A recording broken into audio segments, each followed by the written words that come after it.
eo amin'izay vaovao izay hatrany dia notontosaina ny sabotsy maraina teo ny fanaovatsy ny fiara-miasa eo amin'ny ONG Abaka sy ny RTL Madagasikara izay mifototra amin'ny fanabeazana ny tanora ara numerika.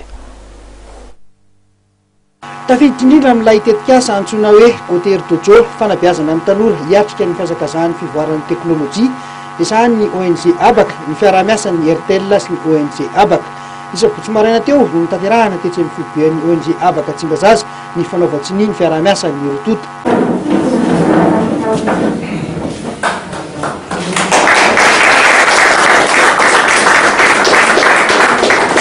Ny ONG Abaka zany dia mana programme anankiray atao hoe Côté Tojo.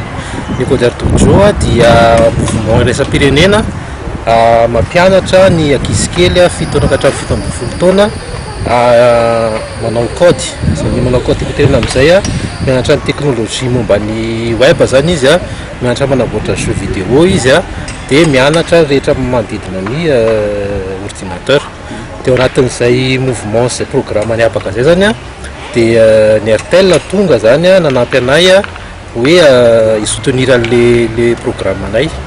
Dia ao anatin'izay rehetra zay zany misy zany eto Madagasikara misy centre telo zao zany misokatra. Dia ny RTL zany no ohatran'ny karazana hoe sponsorisé an'le centre rehetra reo dia sy izay centre hafa Côté Tojo hafa isokatra ankoatran'ireo anaky telo reo. Araka izany dia novatsiny ny RTL fitaovana ny ONG Abaka mba hoentin'izy ireo mampiroborobo ny fanabeazana amin'ny tanora ara numerika. Isan'izany ny fitaovana informatika toy ny tablety, notebook sy ny maro hafa.